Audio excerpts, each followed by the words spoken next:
এসএসসির পরে কি বিভাগ পরিবর্তন করা যাবে? বিজ্ঞান বিভাগ থেকে কি মানবিক বিভাগে যাওয়া যাবে?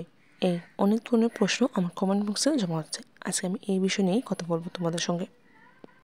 Hello everyone, welcome to my another video. আমি আশা করি তোমরা অনেক ভালো আছো, আমিও ভালো আছি। আমি প্রথমে বলে নিই, এই কাকের কাকা আওয়াজটা তোমরা ইগনোর করে নিও। এসএসসির পরে অনেক শিক্ষার্থীর মনে একটা প্রশ্ন ঘুরে বেড়ায়, আমি কি বিজ্ঞান বিভাগ থেকে মানবিক বিভাগে যেতে পারি? এতে কি কোনো সমস্যা হবে কিনা? আমি তাদেরকে স্পষ্টভাবে জানিয়ে দিতে চাই যে এতে কোনো সমস্যা হবে না, বরং এটা তোমার সবচেয়ে সাহসী একটা উদ্যোগ অথবা সিদ্ধান্ত, যেটাই বলতে পারো। অনেক সময় অনেক শিক্ষার্থী শিক্ষকদের চাপে, পরিবারের চাপে, এমনকি সমাজের চাপে পরে এই বিজ্ঞান বিভাগটি বেছে নেয়। আর যখন সে বুঝতে পারে যে এই বিভাগটি তাদের জন্য নয়, অথবা তার জন্য নয়, তখন তার খুব দ্রুত উচিত এই বিভাগটি পরিবর্তন করা। অনেক সময় তারা ক্লাস 10-এ উঠে বুঝতে পারে, কিন্তু এটা অনেক সমস্যা হয়। তবু পরিবর্তন করা যায়, সমস্যা হয় ঠিকই। আমি তখন বলবো যে তোমরা তখন এসএসসিটা বিজ্ঞান বিভাগ থেকে দিয়ে দিবে। তারপর এসএসসির পরে তোমরা যখন কলেজ উঠবে তখন তোমরা এই বিভাগটি চেঞ্জ করে নেবে যদি তোমার সমস্যা হয়, তুমি বুঝতে পারো যদি এই বিভাগটা তোমার জন্য নয়।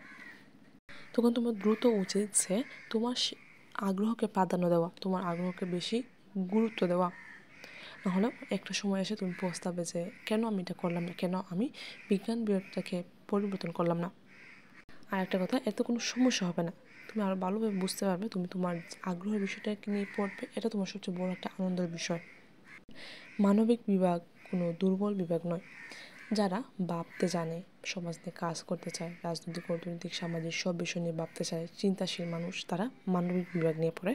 তারা ইতিহাস এবং সমাজ বিভিন্ন ধরনের সমস্যা নিয়ে তারা চিন্তা করে, বিশ্লেষণ করে, গবেষণা করে। তাদের জন্য এই মানবিক বিভাগটা, এটা তোমার সোনালি একটা পথ তৈরি হবে তোমার জীবনে। তুমি তোমার জীবনে যে কোনো একটা সমস্যা তুমি সুন্দরভাবে বিশ্লেষণ করতে পারবে এবং তার জন্য সঠিক একটা সিদ্ধান্ত গ্রহণ করতে পারবে। এখন আসা যাক যে মানবিক বিভাগ থেকে পড়লে কী কী হওয়া যায়।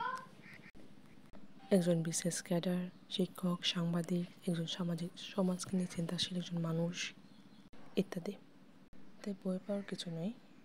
বিভাগ পরিবর্তন মানে হেরে যাওয়া নয়, নিজেকে বোঝার ক্ষমতা অর্জন করা। এটা মনে রাখবে, তুমি কোন বিভাগে পড়াশোনা করেছো এটা বড় কথা নয়, তুমি সঠিক পথ না ভুল পথে সামনে আগাচ্ছ এটা বড় কথা, কারণ এটা তোমার ভবিষ্যতের উপর প্রভাব ফেলবে।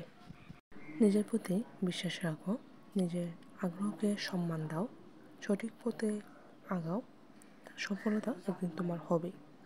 আরেকটি কথা, আমার কোথাও ভুল হলে ক্ষমা সুন্দর দৃষ্টিতে দেখবে, কারণ আমি এখনও শিখতেছি, আর শেখার মধ্যে ভুল হতেই পারে, আর আমরা এই ভুল থেকে শিক্ষা গ্রহণ করব। আশা করি তোমরা আমার কথাটি বুঝতে পেরেছো। আসসালামু আলাইকুম।